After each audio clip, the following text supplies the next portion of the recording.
안녕하세요. 저는 결혼한 지 10년 차 된 애 둘 엄마입니다. 아들만 셋 있는 집에 첫째 아들과 결혼해서 저는 이씨 집안의 첫째 며느리가 되었습니다. 보통 시댁에 시누이가 많으면 고생한다고 하는데 저는 시누이가 없으니 다행이다 싶었어요. 하지만 시모와 동서들 사이에서 참 많은 고생을 했습니다. 처음엔 어머님은 물론 동서들과도 잘 지내봐야지 했는데 제 생각이 잘못된 것임을 곧 깨닫게 되었습니다. 돈 잘 벌고 많이 배운 동서들이 들어오면서 비교당하느라 마음고생이 심했습니다. 시댁에 가면 못 배운 며느리라 쓸 데가 없네. 이런 말을 항상 들어야 했습니다. 시간이 지날수록 동서들도 저를 똑같이 무시했는데 고된 시집살이에 지쳐 시댁과 등지고 살던 어느 날 시모가 암에 걸렸다는 소식을 들었습니다.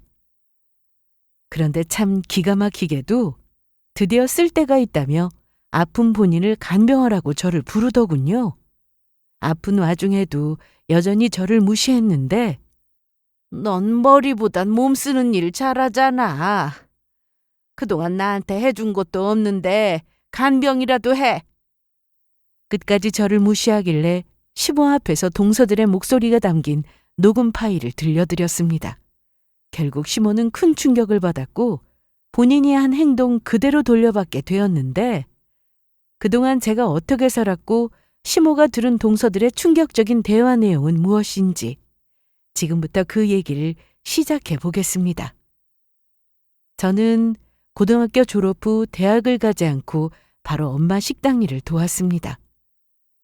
엄마는 동네 시장 안에서 작게 식당을 하고 계셨는데 아빠가 일찍 돌아가셔서 엄마가 돈을 버시느라 고생을 참 많이 하셨어요. 제 위로는 언니가 한 명 있는데 언니는 간호사가 되고 싶다며 간호학과에 진학했습니다. 사실 저도 대학을 가고 싶었지만 공부를 썩 잘하는 편도 아니었고 집안 형편도 그리 넉넉하지 않아서 자연스레 이런 선택을 하게 되었습니다. 처음에는 알바를 했다가 몸이 안 좋으신 엄마 식당에서 일을 돕게 되었습니다. 이제 좀 한가하니까 가봐. 오늘은 나도 별일 없으니까 청소까지 하고 같이 들어가자. 나가서 친구들도 만나고 해. 이 시간에 다 학교에 있지. 엄마는 제가 대학을 가지 않은 것에 대해서 늘 마음에 걸려 하셨는데 사실 후회는 없었습니다. 어중간한 대학에 갈 바에야 차라리 남들보다 빨리 일해서 돈 버는 게 낫다는 생각을 했어요. 그렇게 몇 년간 엄마 식당에서 일도 배우고 하면서 지냈는데 어느 날 중학교 동창 모임에 나갔다가 남편을 만나게 되었습니다. 오랜만에 친구들을 보니 참 좋았어요. 저는 남녀공학인 중학교를 나왔는데 매년 모임은 있었지만 그동안 계속 빠지다가 오랜만에 갔더니 반가운 얼굴이 많았습니다. 지혜야, 오랜만이다. 왜 그동안 안 나왔어? 그냥 좀 바빴어. 잘 지냈어? 그러면서 명함 한 장을 주더라고요. 과일 가게? 나 요즘 과일 팔아. 뭐 먹고 싶은 거 있으면 나한테 말해.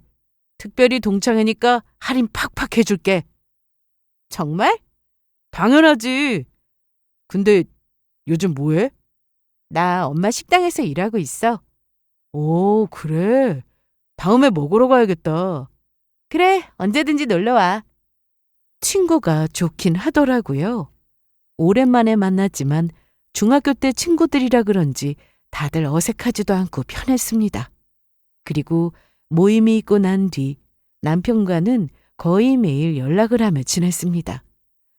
그때까지만 해도 그냥 친구로만 생각해서 편하게 전화하고 톡도 하고 그렇게 지냈는데 어느 날 남편은 진지하게 만나보고 싶다는 말을 했습니다. 그런데 저도 남편이 참 좋았기에 제대로 사귀게 되었어요. 남편은 대학을 가긴 했는데 졸업은 못했다고 했습니다. 졸업을 못했어? 왜? 그냥 공부에 소질도 없는 것 같고 어차피 좋은 대학도 아니었어. 그리고 대학 나왔다고 내가 대기업에 들어간다는 보장도 없더라고. 그래서 안 되겠다 싶어서 공부는 일찍 접고 군대 다녀와서 바로 장사 시작했어. 내가 예전부터 장사를 꼭 해보고 싶었거든. 얘기를 들어보니 지인 중 과일 가게를 해서 성공한 사람이 있다고 하더라고요. 그걸 직접 보고 나니 관심이 생겼고 마음먹은 김에 바로 해보자 싶어서 장사에 뛰어들었다고 했습니다. 장사를 하고 있다는 곳을 직접 가본 적도 있었는데 농산물 시장에서 과일을 직접 떼우고 그걸 정리하고 파는 것까지 혼자 다 한다고 했습니다. 말도 마. 처음에는 손님한테 말도 못해서 하루에 토마토 한 상자 판 게 전부였어. 그땐 아는 형하고 같이 일하고 있을 때라 엄청 혼났다.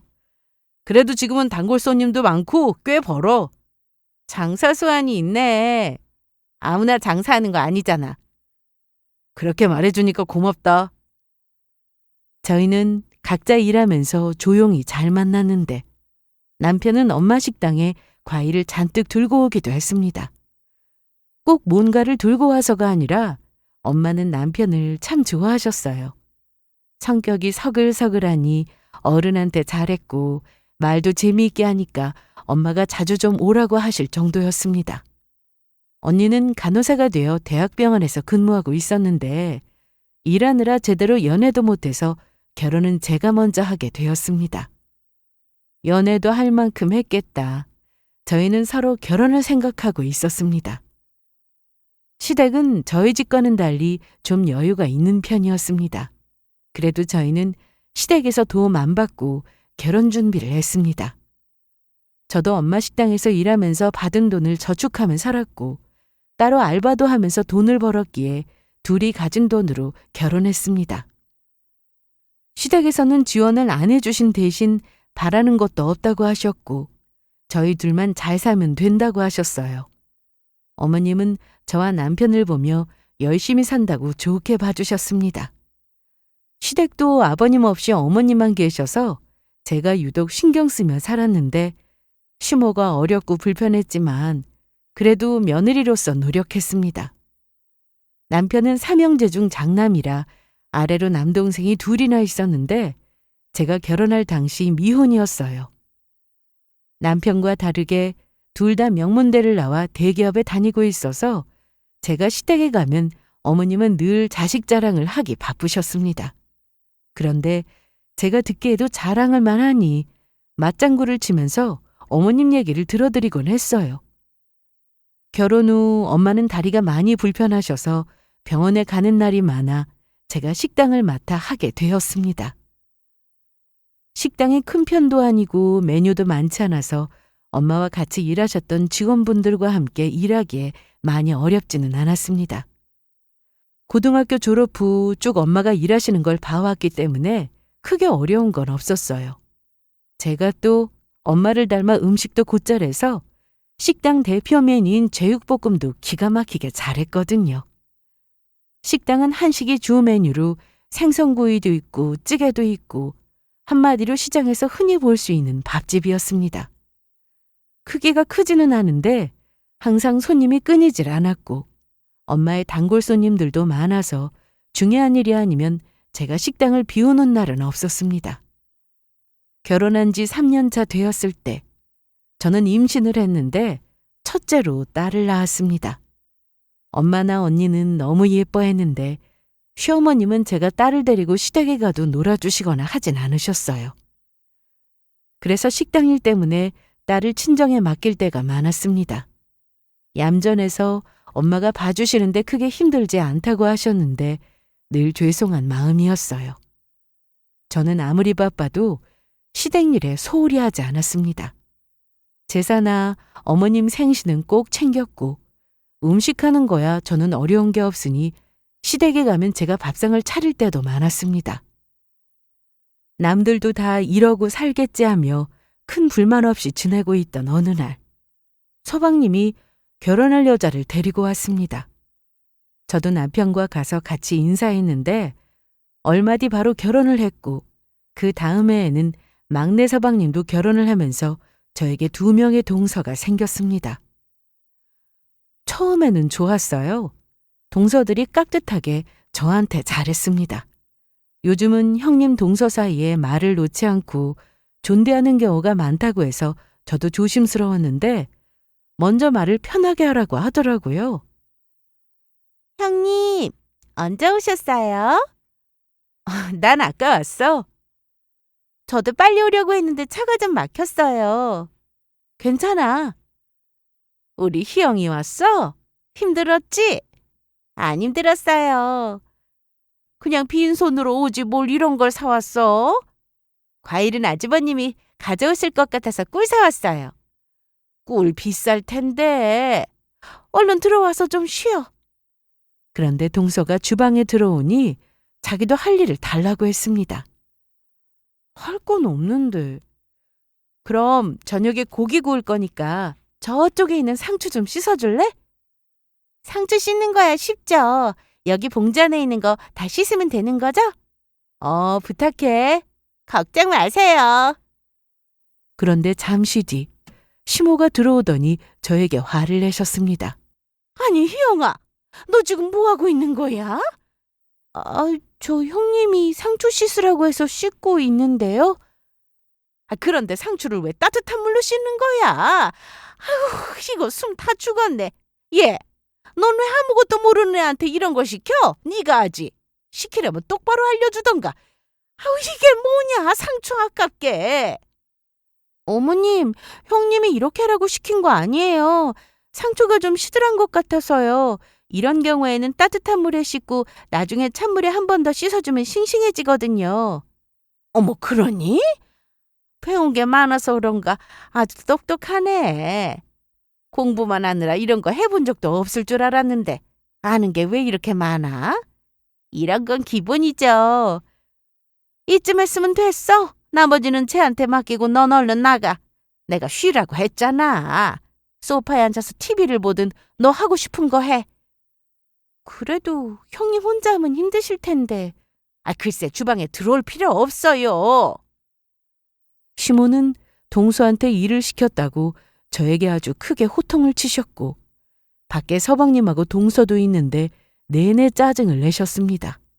이때 남편은 딸과 함께 잠시 밖에 나가 있어서 이 상황을 잘 모르고 있었는데 잠시도 들어와서 제 표정을 보고는 무슨 일이 있었냐고 물었지만 내색하지 않고 할 일을 했습니다. 이후 한참이 지나서 막내 서방님과 동서까지 오고 같이 식사를 했는데 중간중간 반찬이 부족하면 제가 일어나 가져왔고 식사 후 치우는 것도 설거지를 하는 것도 온전히 제 차지였습니다. 남편은 당연히 저를 도와주려고 했는데 아직 딸이 어렸고 시모나 동서들이 제 딸을 봐주는 것도 아니어서 남편이 딸을 재울 때 제가 뒷정리를 빨리 끝내버렸습니다. 결혼 초 시모는 저에게 전화를 정말 자주 하셨습니다. 처음에는 아들 셋 키우다가 며느리가 들어와서 딸처럼 생각한다며 친하게 지내자고 하셔서 저도 기분 좋게 안부 전화를 드렸어요. 애교가 넘치는 성격은 아니었지만 그래도 부침성 있게 어머님을 만나면 얘기도 많이 하고 팔짱도 끼고 친해지려 노력했습니다. 제가 음식을 잘하니 시댁에 가면 어머니께 이것저것 만들어드리기도 했는데 그럴 때면 어머님이 아주 좋아하셨습니다. 그래서 몸은 좀 힘들어도 어머님과 사이가 좋으니 이걸로 됐다 생각하며 시댁에 자주 가도 불만은 없었습니다. 그런데 동서가 둘이나 들어오고 나서 시모의 태도는 전과 다르게 확 달라졌습니다. 막내 동서는 결혼하자마자 바로 임신을 했는데 출산 후 어머님이 굉장히 잘해주셨어요. 임신했다고 500만 원을 현금으로 주셨고 조리원도 따로 예약해 주셨습니다. 거기다 젖병에 아기 내복에 필요한 건 전부 다 사주셨는데 그걸 보고 좀 서운하긴 했습니다. 하지만 내색하지 않았어요.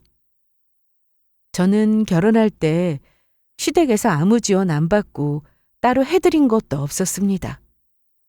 그런데 동서들은 결혼할 때 시모한테 명품백도 사드리고 확실히 저와는 달랐습니다. 그렇게 잘해온 만큼 시모는 살집도 모두 해주셨어요. 잘 나가는 며느리가 둘이나 들어왔다며 집 해주는 게 뭐 아깝냐고 하시면서 은근히 저와 비교도 하셨습니다. 그래도 이때까지만 해도 대놓고 차별을 하실 줄은 몰랐는데 동서가 둘이나 들어오고 나서 시모는 저와 통화도 아예 하지 않았습니다. 나다. 네, 어머님. 왜 전화했냐? 네? 부재중 보고 전화한 거야? 왜 전화했느냐고? 시모는 제가 전화하면 한 번에 받지도 않았고 심지어 2주 전에 전화했다가 부재중으로 남은 통화 기록을 보고는 전화하셔서 왜 전화했냐고 하실 때도 많았습니다. 저도 사람이라 당연히 기분이 나빴습니다. 동서들과는 하루에도 여러 번 전화통화를 하는 걸 제가 알고 있었거든요. 전화통화야 그냥 넘어갈 수 있다 쳐도 시모는 선물로도 차별을 했습니다. 저는 평소 사치도 안 하고 꾸미는데 별 관심이 없어서 브랜드를 잘 모르고 살았습니다. 그런데 동서들은 직장 생활을 하다 보니 옷도 세련되게 잘 입었고 만날 때마다 보면 손톱도 예쁜 색으로 칠하고 파츠까지 붙이곤 했어요. 한 번은 시모 생신 때 전부터 갖고 싶다고 하셨던 명품 지갑을 제가 선물로 사드렸습니다. 그런데 동서들이 그보다 더 좋은 브랜드의 지갑과 가방을 선물로 사오면서 제가 드린 건 아예 열어보지도 않으셨어요. 제가 식당 일을 하느라 딸을 친정에 맡길 때가 많았는데 시댁 모임이 있어 데려가면 시모는 제 딸을 봐주신 적이 손에 꼽습니다. 애를 보는 게 힘들다고 하시며 귀찮다는 말까지 하셨는데 그래서 남편이 옆에 붙어서 딸과 놀아주곤 했죠. 그런데 막내 동서가 애를 낳자 시모는 본인 입으로 애를 봐준다고 언제든 맡기라고 하셨습니다. 시댁에 가면 늘 어머님은 동서 애를 안고 있었고 동서가 애를 맡기고 영화라도 보고 온다고 해도 잘 봐주셨죠. 그래, 다녀와. 애 걱정은 말고. 그렇게 동서와 서방님이 나가면 시모는 힘들다며 동서 애를 저한테 맡겼습니다.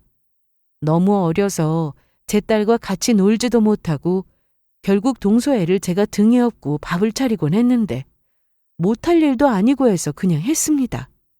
뭐 이 정도는 참을 수 있었어요.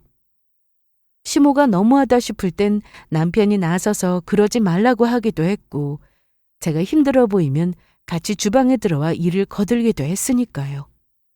제가 참기 힘들었던 건 툭하면 시모가 저에게 했던 이 말 때문이었습니다. 대학도 안 나와서 아는 것도 없는데 어디다 써먹어? 너는 있으나 마나니까 올 필요 없다. 쓸데없다는 둥, 도움이 안 된다는 둥. 고졸이라 명문대 나온 동서들과 차이가 많이 난다며 늘 써먹을 곳이 없다고 하셨죠. 시모와 단둘이 있을 때 들은 얘기도 아니고 동서들과 서방님까지 다 있는 자리에서 아무렇지 않게 저렇게 말씀하셨습니다. 처음엔 동서들이 저한테 형님 형님 하며 그래도 예의 있게 하길래 시댁에 가서 저 혼자 일을 하고 있어도 힘들다는 생각은 안 들었습니다. 제가 동서들보다 나이도 많고 음식도 제가 할 줄 아니까 저 혼자 하는 게 편하기도 했고요. 그런데 시모는 저한테만 이러는 게 아니라 남편도 함께 무시했습니다. 핸드폰에 이상한 문자가 왔는데 이게 뭔지 좀 봐줄래? 뭔데요? 아니 너 말고 둘째야, 네가 좀 볼래? 이거 함부로 누르면 안 된다고 하던데. 네, 맞아요. 그냥 삭제하세요. 그래, 알았다.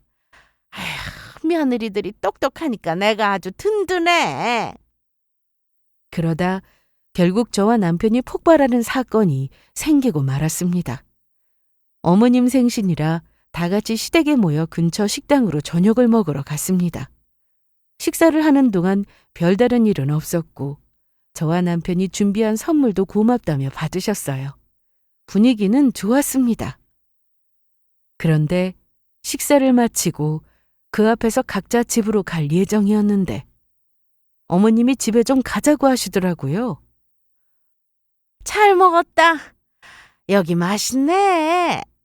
참, 내가 우리 동창 모임에서 총무를 맡아서 말이야. 컴퓨터로 뭘 좀 만들어야 하는데 같이 좀 가자. 어떤 거 만드시는데요? 말하면 네가 알아? 네? 엄마, 왜 그러세요? 아니 명분에 나온 우리 동훈이 동철이도 있고 똑똑한 며느리가 둘씩이나 있는데 네가 왜 나서냐? 내가 너한테 부탁했냐? 퇴학도 안 나와서 아는 것도 없는데 어디다 써먹어? 너는 있으나 마나니까 올 필요 없어. 먼저 가봐. 어머님, 말씀이 너무 심하신 거 아니에요? 뭐? 너 지금 나한테 대드냐? 그게 아니라 동서들 앞에서 왜? 쪽팔려? 그러게 대학이라도 나오지 그랬어. 그럼 이런 무시는 안 당하잖아. 대학 안 나와도 저희 잘 살고 있어요. 어머? 얘 계속 나한테 덤비네? 식당 앞에서 다른 사람들이 다 쳐다보는데 이렇게 말씀하시니 서방님이랑 동서들도 표정이 안 좋았고 저를 무시하는 시모를 보며 남편은 크게 화를 냈습니다. 엄마, 그만 좀 하세요. 너 네 마누라 편드냐? 응? 지혜도 컴퓨터 잘해요. 아는 것도 많고요. 툭하면 고졸이라 쓸데없다고 이런 말씀 하시는데 저도 고졸이에요. 엄마 아들도 대학 안 나온 고졸이라고요. 아니 그래도 너는 대학에 들어가긴 했잖아. 졸업도 못했는데 저도 고졸이죠. 그동안 동은이 동철이 앞에서 저랑 비교하실 때 그래도 장남이니까 참았어요. 제가 동생들보다 공부 못한 건 사실이니까요. 그런데 이건 아니죠. 지혜도 엄마 며느리고 그동안 결혼하고 엄마가 시키는 거 한 번 싫다고 한 적 있어요? 아니, 너 엄마한테 어떻게 이래? 너무하신 건 엄마잖아요. 남편은 이날 시모에게 화를 내며 먼저 올 필요 없다고 하셨으니 절대 가는 일 없을 거라고 하고는 집으로 돌아왔습니다. 며느리는 물론 자식까지 차별하는 시어머니가 존재하냐고 하시는 분들도 계시겠지만 존재하더라고요. 사실 남편이 다 알고 있는 줄은 몰랐습니다. 제가 시모한테 어떤 대우를 받고 동서들과 어떤 차별을 받았는지 말이죠. 가게 때문에 바빠서 시댁에 저 혼자 갈 때가 많아 남편은 시모가 저한테 하는 행동을 못 본 적이 많았거든요. 거기다 식구들이 다 있는 앞에서 저를 무시한 적도 많았지만 시모와 저 둘이 있을 때 유독 비교가 심하셨기에 남편은 제가 시모와 크게 문제가 없다고 생각하고 있는 줄 알았습니다. 제가 그동안 시모에게 저런 차별을 당해도 참았던 건 남편과 자식 때문이었습니다. 남편이 친정에 너무 잘했기 때문에 저도 시댁에 잘하고 싶었어요. 동서들이 들어오기 전에는 시모와 둘이 사이가 정말 좋았습니다. 어머님이 딸이 없다고 저를 딸처럼 생각한다고 하셨을 때 진짜 딸이 될 수는 없지만 노력했어요. 남편이 저희 엄마에게 살갑게 하는 모습을 보고 저도 어머님과 그런 사이가 되고 싶었습니다. 그런데 동서들이 들어오고 나서 조금씩 차별하는 게 느껴졌고 그래도 첫째 며느리니까 본보기를 보여야 한다 생각해서 기분이 좀 상해도 뭐든 좋게 생각하고 넘어갔습니다. 딸이 태어나고 나서는 시댁에 갈 때 늘 딸을 데리고 갔는데 딸 앞에서 큰 소리를 낼 수도 없잖아요. 그런데 남편도 대충은 알고 있었습니다. 심지어 저와 결혼하기 전부터 남편은 자기 동생들과 비교당하며 살았다고 했습니다. 미안해, 지혜야. 뭐가 미안해? 엄마가 너한테까지 그러실 줄 몰랐다. 나 없을 땐 더 하셨지? 말 안 해도 다 보인다. 내가 장사한다고 했을 때 엄마 표정이 아직도 기억나. 내 앞에선 별 말씀 안 하셨는데 방에서 친구분하고 통화하시는 게 다 들렸거든. 쪽팔린다고 하시더라. 대학 나와서 회사원 될 줄 알았는데 하필 장사를 해도 과일 장사냐고 하시면서 집에서 먼 곳에 가게 얻으라고 하셨고. 아니 정말? 그래도 어떡하냐, 엄만데.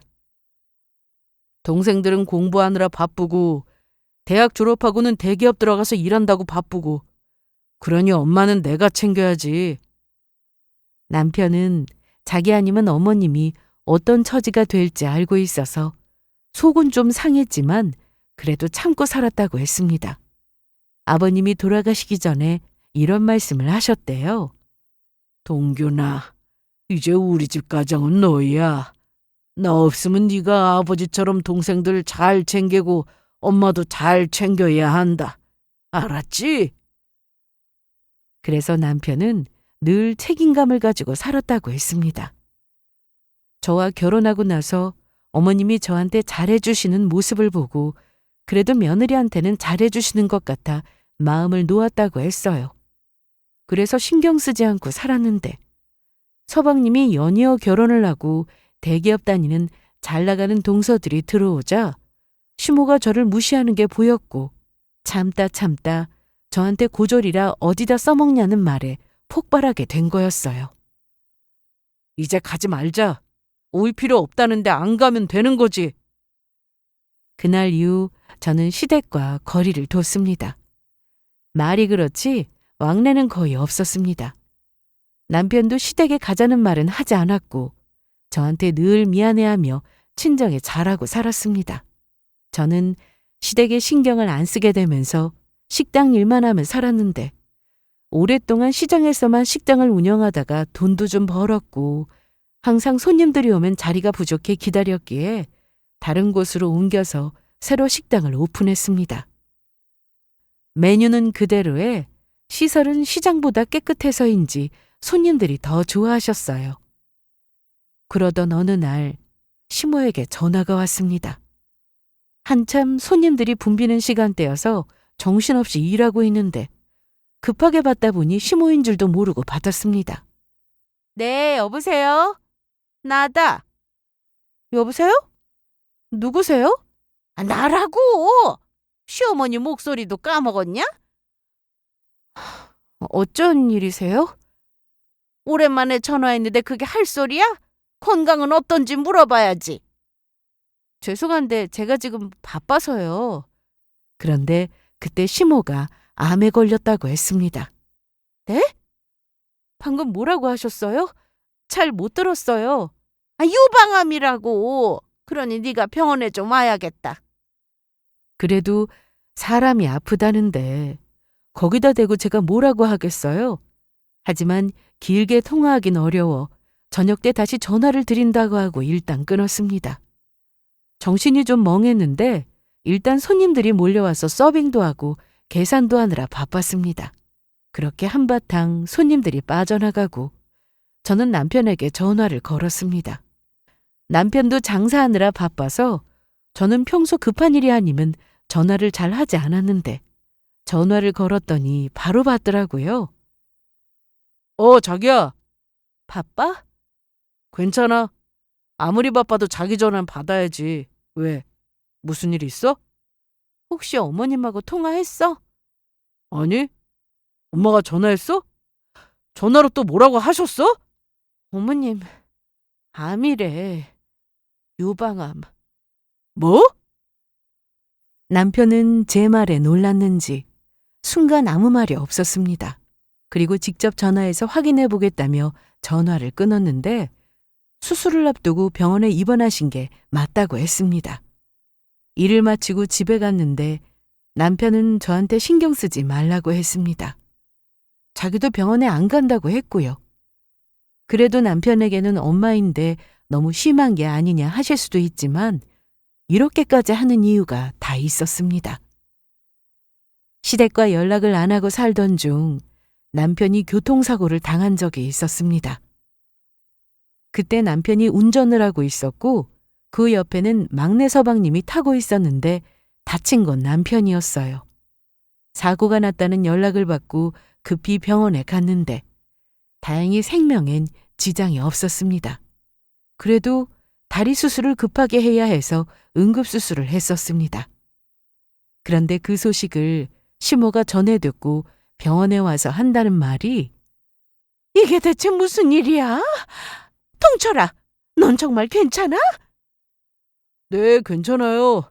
그냥 타박상이래요. 형이 좀 다쳤죠. 네가 안 다쳐서 얼마나 다행이냐 그래. 회사에서 아주 중요한 일 해야 하는데 지장 있으면 안 되잖아. 4인실이었고 남편과 서방님이 나란히 누워 있었는데 맞은편엔 다른 환자도 있었습니다. 그런데 시모가 이런 말을 하니 다들 기막혀하는 표정이었죠.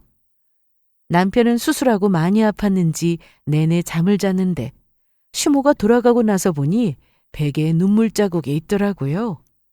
남편은 눈을 감고 자는 줄 알았는데 시모의 말을 다 듣고 있었던 겁니다. 그래서 자기 엄마가 암이라고 하는데도 남편은 정말 덤덤하게 병원에 갈 일은 없을 거라며 저한테도 절대 가지 말라고 아주 신신당부를 했습니다. 그런데 저는 병원에 갔습니다. 시모는 자기가 암이어서 수술까지 받아야 하는 상황에서도 여전히 저를 무시했거든요. 다음 날 저는 평소와 똑같이 가족들과 아침을 먹고 식당으로 갔습니다.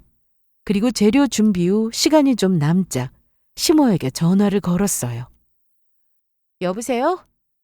저예요, 어머님. 그래, 나 내일 수술이야. 언제 올 거냐? 오전에 준비할 게 좀 있어서 오후에 갈게요. 그래, 이럴 때 못 배운 네가 딱이지. 네가 또 몸으로 하는 건 잘하잖아. 사람은 다 자기 할 일이 정해져 있는 법이야. 우리 희영이랑 현서는 머리 쓰는 일을 기똥차게 잘하고 너는 몸 쓰는 일을 잘하고. 시모는 이 와중에도 저와 동서들을 또 차별했습니다. 그런데 뭐 괜찮았어요. 늘 있던 일이었으니까요. 어머님 간병은 제가 하고 싶었는데 잘 됐네요. 그래, 빨리 오너라. 그렇게 전화를 끊고 저는 오전에 식당 일을 대충 해놓고 병원으로 향했습니다. 사람의 천성은 쉽게 바뀔 수 있는 게 아니잖아요. 남한테 싫은 소리 못하고 참는 거 잘하던 저라서 이날 병원에 들어가기 전까지 얼마나 연습을 많이 했는지 모릅니다. 시모 앞에서 어떤 말을 할지 미리 준비했는데 실수 없이 제대로 하고 싶어서 할 말을 대내며 걸어 들어갔습니다. 심호흡을 하고 시모가 있는 병실로 들어갔는데 마침 혼자 계셨습니다. 왔니? 네, 그런데 혼자 계셨어요? 너 온다고 해서 방금 전까지 내 동생하고 같이 있었는데 가라고 했어. 일단 나 오늘 밤 12시부터 금식이라 뭐 먹을 것 좀 사올래? 아, 그리고 내가 속옷을 몇 벌 안 챙겨와서 봉지안에 넣어뒀는데 그것도 좀 빨아가지고 와. 화장실은 나가서 저 왼쪽에 있어. 잠시만요. 먼저 여기 이거 보시고 서명부터 하세요. 서명? 이게 뭐냐? 뭐 병원에서 사인해야 한대? 직접 읽어보세요. 제가 건넨 서류를 본 시모는 그 자리에서 표정이 일그러지며 개거품을 물고 악을 쓰기 시작했습니다. 너 지금 이게 뭐야? 어? 이 시어머니 앞에서 뭐 하는 짓이야? 서명 안 하시면 저 간병 못해요. 다 보셨으면 사인하세요. 50만 원? 너 미쳤냐? 제정신이에요. 대기업 다니는 동서들한테는 고급 인력이라면서요. 연봉이 얼만 줄이라 아냐면서 시댁에 오면 동서들은 쉬기 바빴고 저는 일하느라 바빴죠. 그런데 저도 이제 고급 인력이에요. 제가 하는 식당 한 달 매출이 얼만 줄 아세요? 어머님 간병하느라 제가 식당에서 자리 비우면 손해가 크다고요. 거기 적힌 금액도 제가 겨우겨우 낮춰서 적은 거예요. 제가 시모에게 건넨 서류는 간병인 계약서였습니다. 그 종이에는 기본적인 계약 내용이 적혀 있었고 간병인의 임금은 하루 50만 원으로 적었습니다. 머리 쓰는 일도 아니고 몸으로 때우는 거면서 뭐? 50만 원? 고졸 주제에 모자랐다고 간병비를 받을 생각을 해? 됐다 가라. 꺼져. 내가 너 아니면 아무도 없을 줄 알아? 내가 너 말고 똑똑한 며느리가 둘이나 더 있어. 우리 며느리들 아끼느라 일부러 안 불렀는데 내가 부르면 아마 서로 온다고 난리일 거다. 전화하세요. 뭐? 해보시라고요. 그래, 통화할 테니까 한번 봐봐. 내가 전화 받자마자 바로 올 거다. 그렇게 시모는 제 앞에서 동서들에게 전화를 걸었는데 둘 다 받지 않았습니다. 그런데 저는 이렇게 될 줄 알고 있었습니다. 전화를 안 받나 보네요? 지금 회사니까 바빠서 그런 거야. 곧 전화하겠지. 그만 가라. 꼴도 보기 싫으니까. 아마 전화 안 올 거예요. 뭐? 저는 끝까지 저를 무시하는 시모 앞에서 핸드폰을 꺼내 동서들과 통화한 녹음 파일을 틀었습니다. 뭐냐 이게? 조용히 들어보세요. 그동안 연락을 하지 않고 지내다 시모에게 전화를 받았을 때 좀 놀랐습니다. 거기다 시모가 암이라고 하니 또 놀랐죠. 그래서 그날 저녁 일을 마치고 동서들에게 전화를 걸었습니다. 그런데 동서들이 하나같이 똑같은 말을 하더라고요. 나야 동서, 오랜만이지? 형님 잘 지내셨어요? 그런데 얘기 들었어? 어머님 말이야.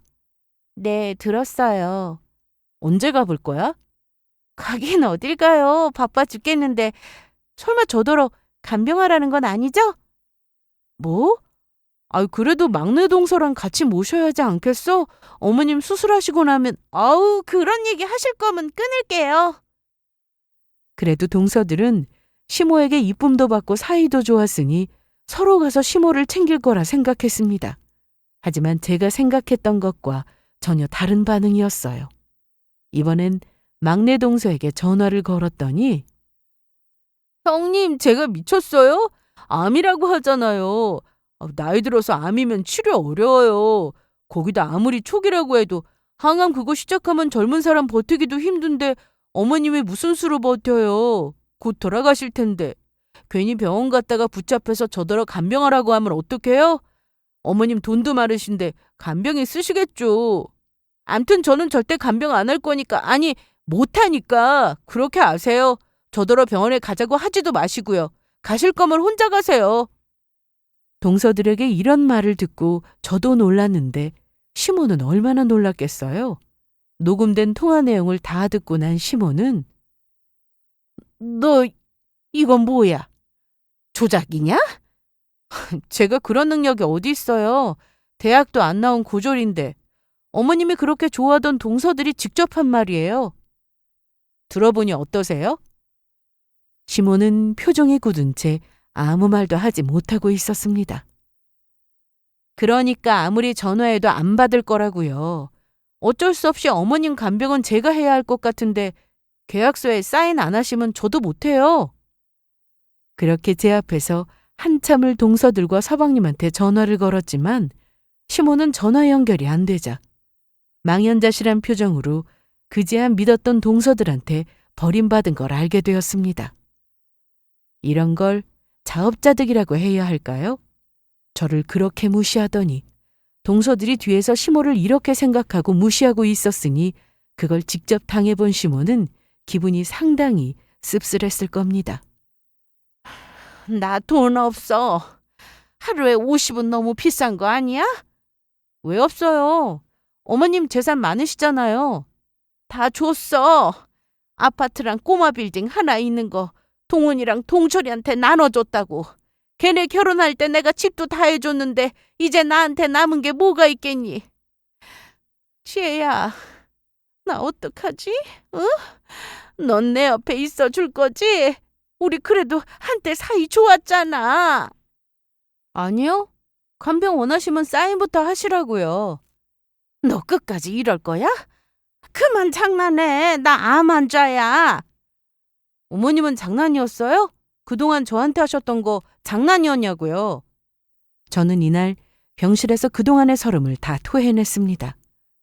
동서들 들어오기 전엔 제가 만든 음식 맛있게 드셨으면서 막내 동서가 미역국에 마늘 안 넣는다는 말에 제가 마늘 넣었다고 개수대에 다 버리셨던 거 기억나세요? 명문대 나온 동서 말은 정답이고 고졸인 제 말은 다 틀린가요? 아니 그거는 네가 오해가 좀 있는데. 제 말 아직 안 끝났어요.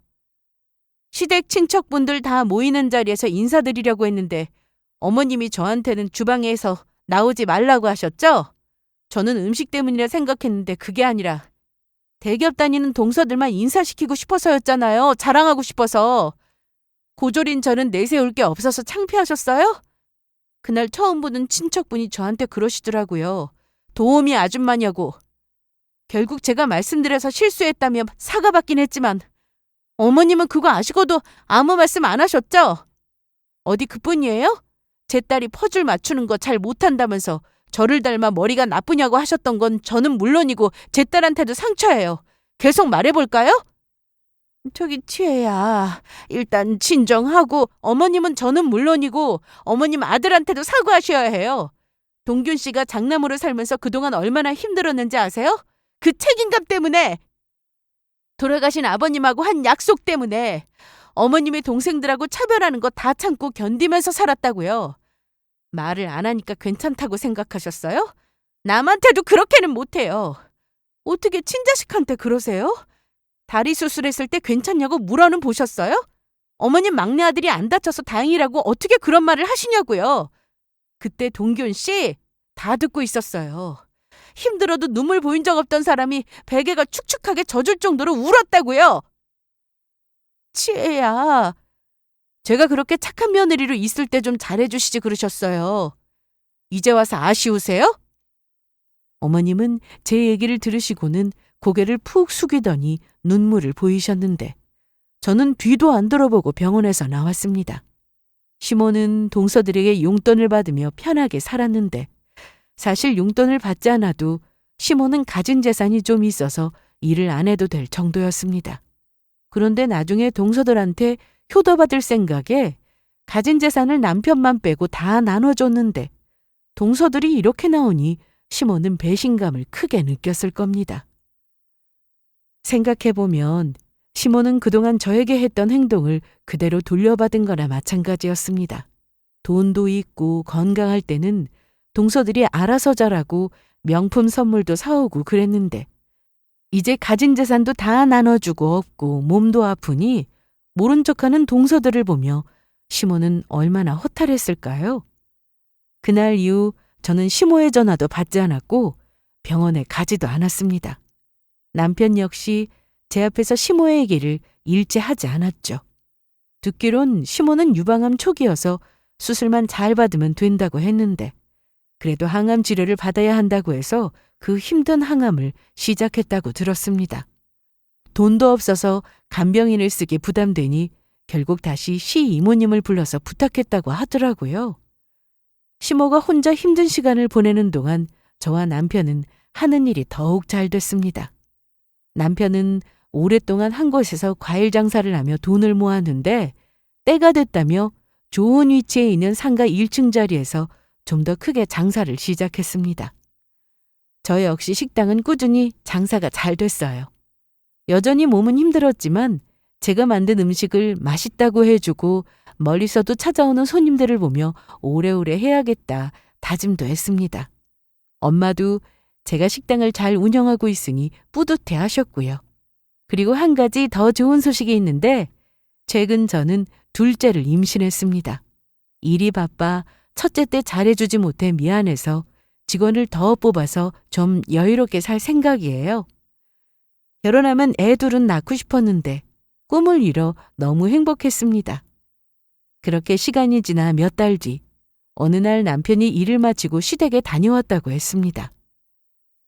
오늘 좀 늦었네? 나 엄마네 다녀왔어. 그랬어. 어머님은 좀 어떠셔? 생각보다 괜찮으시네. 항암도 잘 견디고 계시고. 다행이네. 그런데 여전히 서방님들도 동서들도 시댁에 안 온다고 했습니다. 아무 연락도 없다고 하더라고요. 남편을 붙들고 우시면서 괘씸하다고 욕도 실컷 하셨다고 했죠. 그리고 남편은 집에 오는 길에 서방님과 통화했는데 들어보니 그 내용이 참 기가 막혔습니다. 형, 기영이가 엄마랑 같이 사는 건 절대 안 된다고 해서 아니 평생 모시고 살라는 것도 아니고 지금 몸이 안 좋으시니까 들여다는 봐야지. 그래도 너는 엄마한테 이러면 안 되는 거 아니냐? 내가 뭘? 찾아가진 않아도 전화는 할 수 있잖아. 엄마가 너한테 그동안 어떻게 했냐? 재수 씨한텐 또 어떻게 했고? 그럼 형이 해. 장남이잖아. 왜 나한테 그러는데? 야, 엄마 재산 다 받아놓고 그게 할 소리냐? 효도한다고 했다며 네 입으로? 누가 달라고 했어?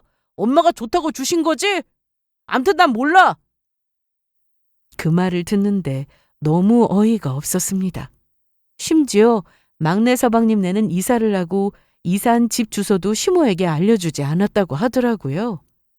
상황이 이렇게 되니 항암 치료 중인 시모는 재판 준비를 하고 있다고 했습니다. 소송이라니? 무슨 소송?